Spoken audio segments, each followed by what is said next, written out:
Hello everyone, Dana here from Dana's Electrical Services, and today we have another video for you. In today's video, I will be showing you how to wire a motor circuit to rotate a motor in two different directions. Right, so with the flick of a switch, the motor will go in one direction. Off state, the motor will go in a different direction.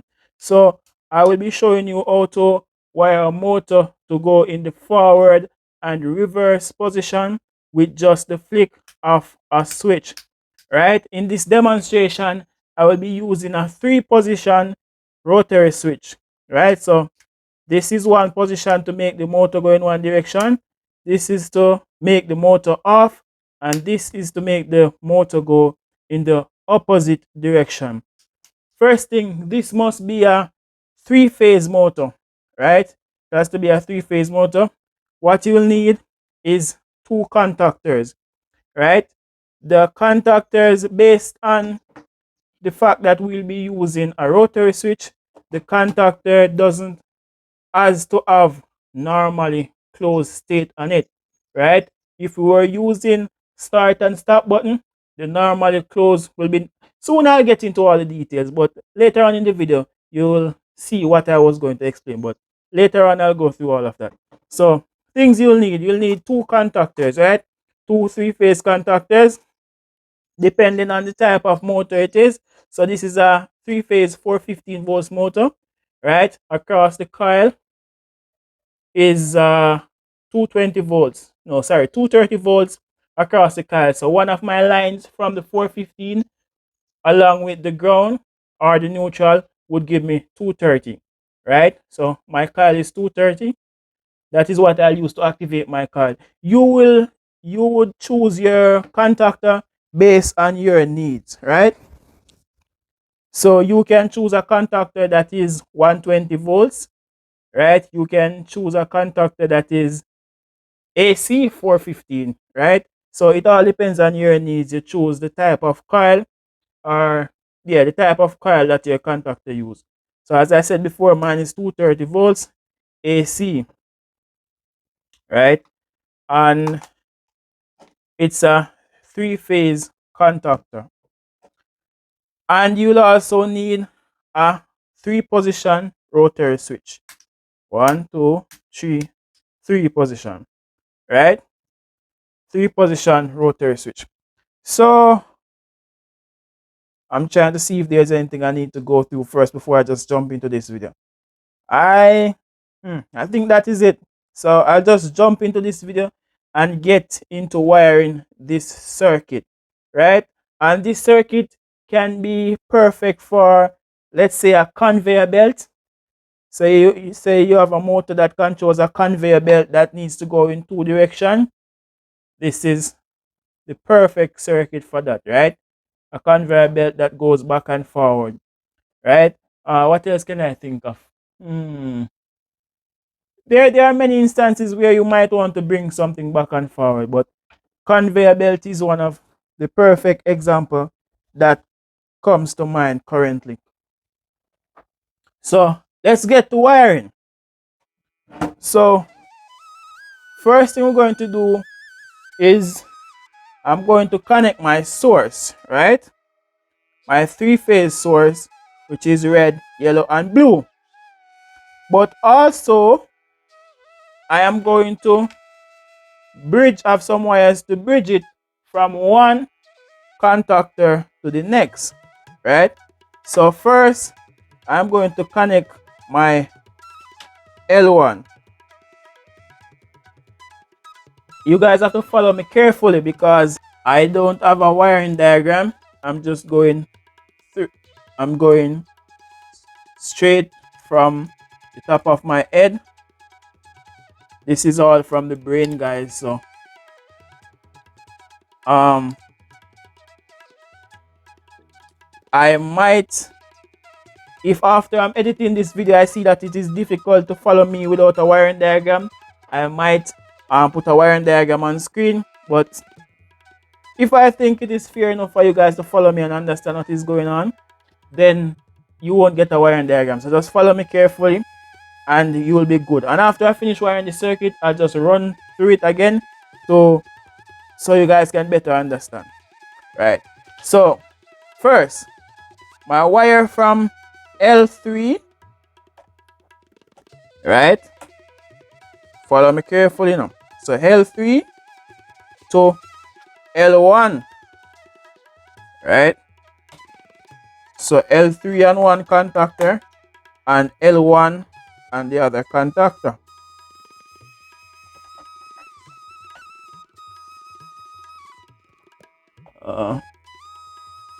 Better connect the circuits.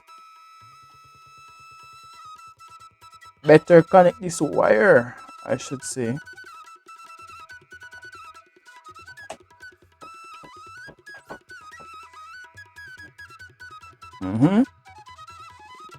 Right. So far this is what I did. So L1, which has the red, and I connect to L3 on this contactor right here. Right? That is it. So the next one is now my yellow. And so yellow is L2 on this one. And it will also be L2 on the next contactor. Right?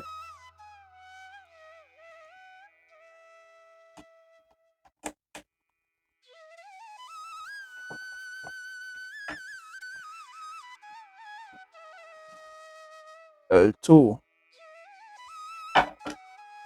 And then now for my blue phase, and I color code the jumper cables so you guys can better follow me.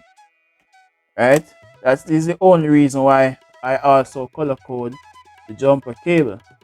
That way you guys can better follow the circuit, the wiring of the circuit.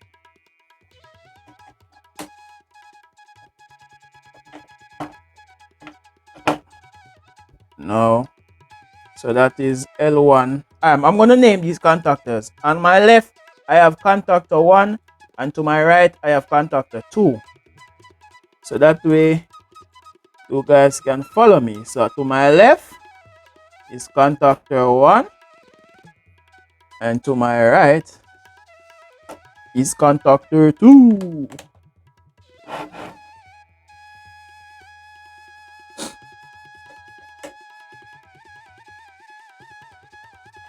Alright, so this part of our circuit is just about finished. So just to give you a closer look, right, at what is going on. So this is my source with my phase red, yellow, blue. And then I have jumper cables.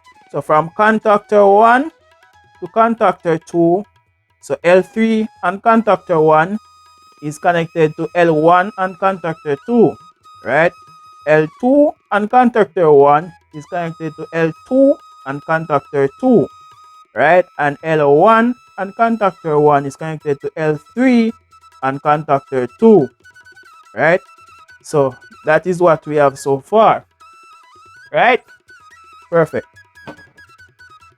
Now it's time for the wiring to go to our motor.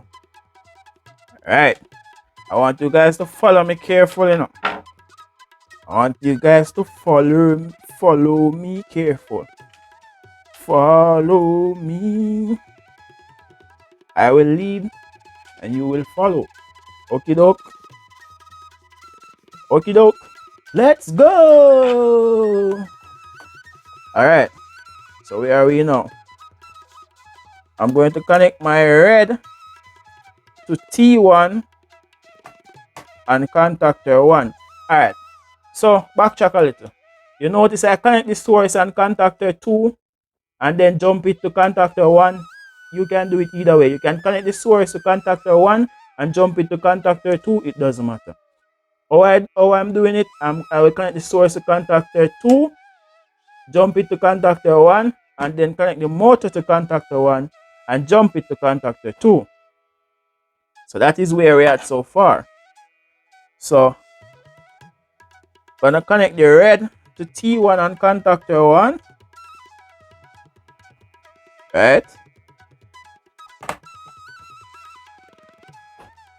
And we have a jumper cable. Speaking of jumper cable, I have a video on a jump starter. You can watch that. If I remember, I will list it in the description. If I don't remember to list it in the description, you can just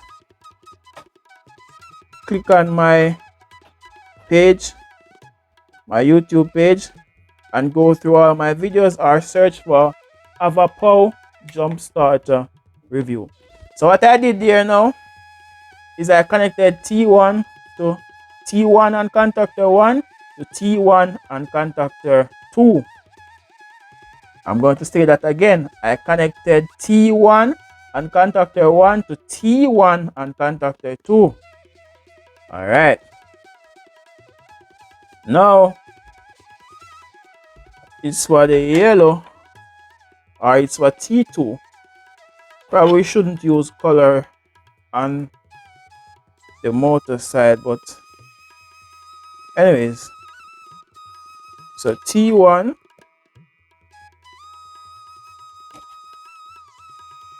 we are currently at T2. Come on. Why you want to mess with my video? Alright. So connecting T2 along with a jumper cable or a jumper wire, and I'll connect it to the next T2, which is on contactor 2. Now it's time for T3.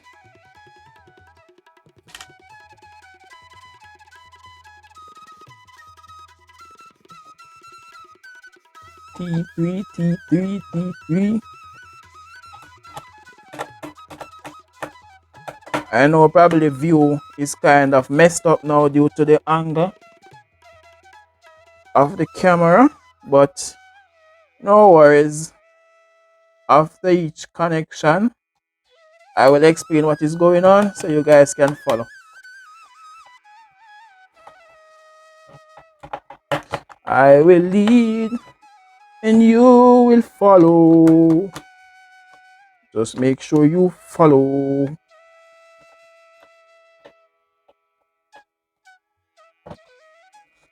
Alright. So our motor connection is now good. So let's run through this. Alright. Hope you guys are seeing good currently. I hope you guys are seeing clearly. Alright. So T1, right? I connect my 3 wires for my motor. 1, 2, 3. That will go to my 3-phase motor. And I have my jumper cables, right? So from T1 and contactor 1 to T1 and contactor 2. And T2 and contactor 1 to T2 and contactor 2. And T3 and contactor 1 to T3 and contactor 2.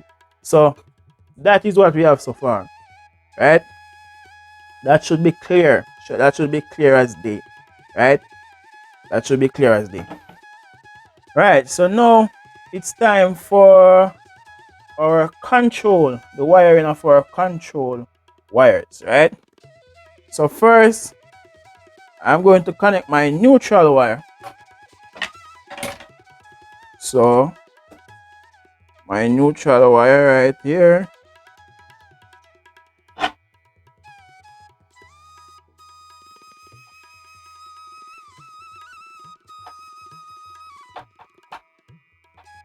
Well, that is basically a jumper wire from contactor 1 to contactor 2 to connect my neutral. Right, and remember this is a 230 volts coil, so wire it according to the type of coil that we have. Alright, so that is our neutral connected. So This is our neutral wire or our ground. It can be neutral or ground, whichever one. That is, let's call it neutral. This is our neutral wire coming from source. Connect to A2 on the contactor, and then we jump it from contactor 2 to contactor 1, right? So they are both connected to the neutral. The coil for both of them is connected to the neutral. Remember, this is an AC coil, so the neutral can go here or here, it doesn't matter. I normally just work with A2 and use A1 for my live. Okay, so let's go to our rotary switch. The type of switch that I have to do another jumper from one.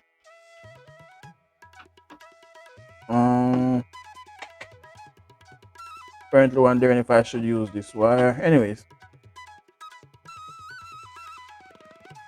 all right. So let me use a longer wire. You know what? It doesn't matter. It doesn't matter. It doesn't matter. I like to sing, but the singing is not for me. So, yep.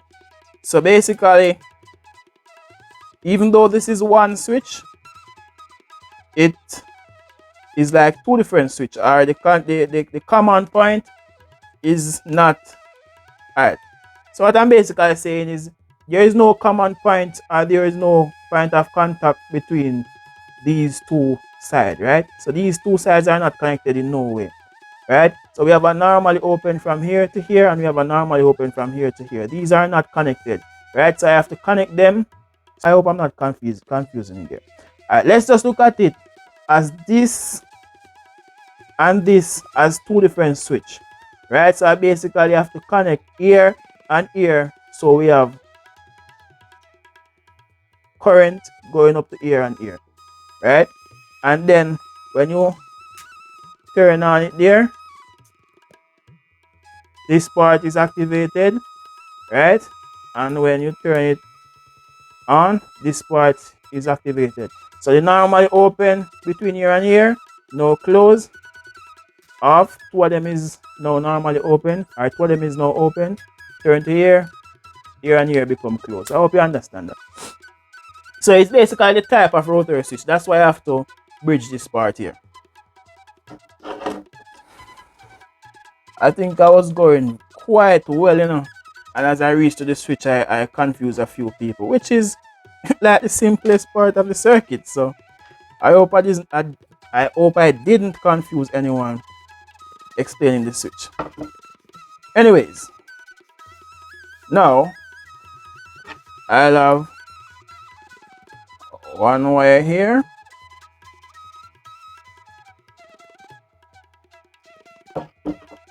and a next wire here,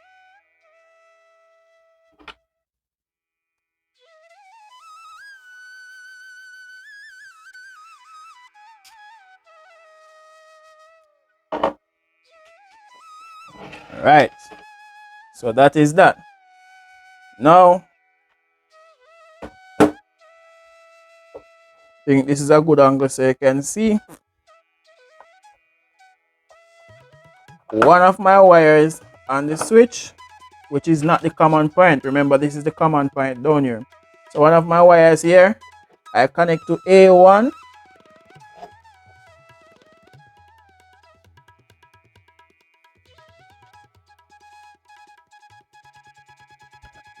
connect to A1 on my contactor, contactor.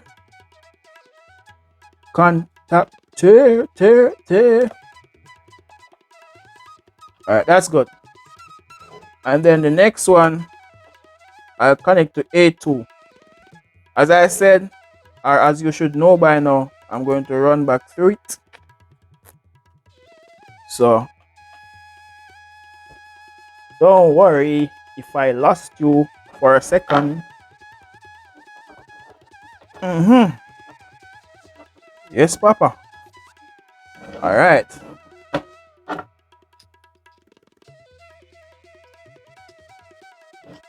Okay. And you know, our circuit is actually complete. So it's just to run through it again. All right. Before I run, I just run through the complete thing. So I have about 5 minutes to wrap this up. I don't think I'll take that long still, but let's go. Source coming in, right? Red, yellow, blue. L1, L2, L3. We jump from L3 to L1. So on contact from contactor 2 to contactor 1, we connected L3 to L1. From contactor 2 to contactor 1, we connect L2 to L2, right? So L2 and L2 is connected on contactor 1 and 2. And contactor 1 to contactor 2 to contactor 1, it doesn't matter whichever way I say it, either way. So from contactor 2 to contactor 1, we connect L1 to L3, right? So that is it right there. Down to this part right here. For our motor, we have T1, T2, and T3, right? From contactor 1 to contactor 2, we connected T1 to T1. From contactor 1 to contactor 2, we connected T2 to T2. From contactor 1 to contactor 2, we connected T3 to T3. So the same thing is basically connected at the motor side. At the load side, the same thing are connected. It's however different on the loads. Let me go again. On the load side, the same thing is connected. So T1 and T1 connected, T2 and T2 connected, T3 and T3 connected. On the source side, it's different, right? L3 and L1 connected, L2 and L2 connected. That's the only case. L2 and L2 connected on the source side. And L1 and L3 is connected. This is one way to remember it. Just remember that it goes like this. You jump from here, and then jump from here. So from furthest to middle to closest. That's one good way to remember it. Now to the switch. So we come to our command point, right? What is this? My switch is not connected properly. We have some raw wires exposing. That's not good. That's not good at all. Still have a little wires exposing, but just remember that this is for demonstration purposes, and yeah, this is not the official thing, but yeah. So we have, this is our 230 volts that is coming in from source, right? This is our 230 volts that is coming in from our source, and this goes to our command point. If we don't have a command point, we bridge them, right? And then from one switch, from one point to the A1 and 1 contactor, and the next one to A1 and the other contactor, right? So now let me show you how this works. So now currently the motor is in the off state, right? The motor is in the off state.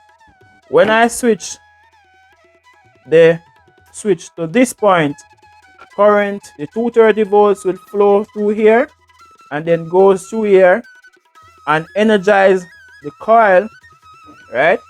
Energize the coil of contactor 1. Remember, it turns to this position, so this wire can chase the wire if you're seeing it, right?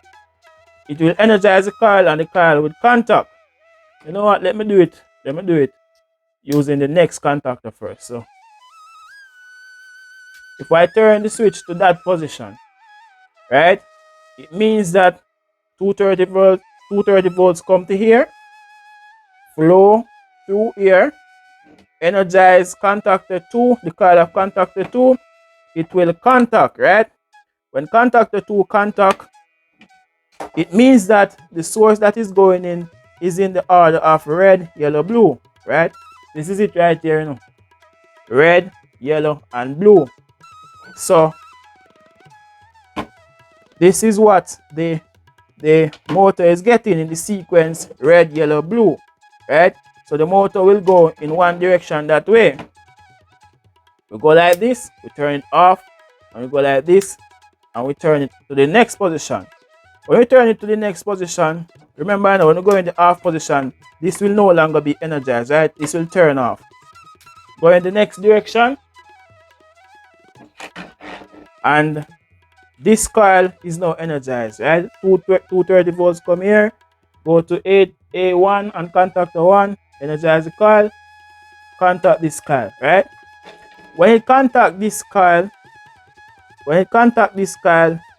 this phase sequence is now in the order of blue, yellow, and red, right?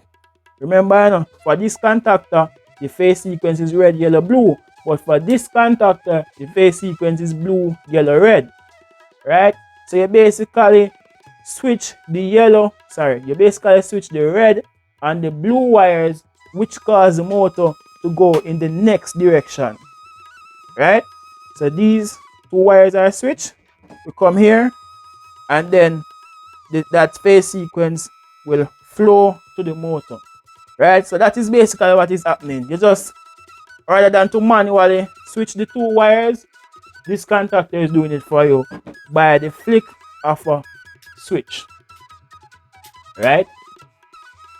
This video is actually longer than I intended to be, but nonetheless, let me try and wrap it up. But anyways, our circuit is basically completed right here. Our circuit is basically completed. There's instances, I don't know why, but there's instances where someone might prefer to use two start button and a stop button instead of using this rotary switch. That circuit is a bit more difficult, right?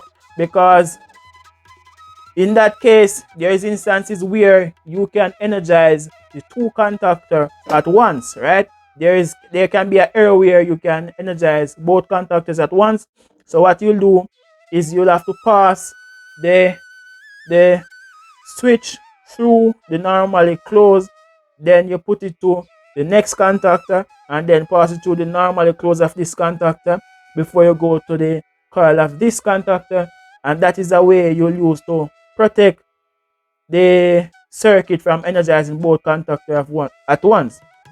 Because if this contactor is energized, the normal close will open, so the circuit will open, and you can't energize this one and vice versa, right? I hope I'm not confusing anyone there, but it's better to do it this way. It's better to do it this way, right? I don't promise, I might do a next circuit where I use the two start button and the stop button and show you how to do it that way. But as for now, this is the best way to do it, right? This is the best way to do it.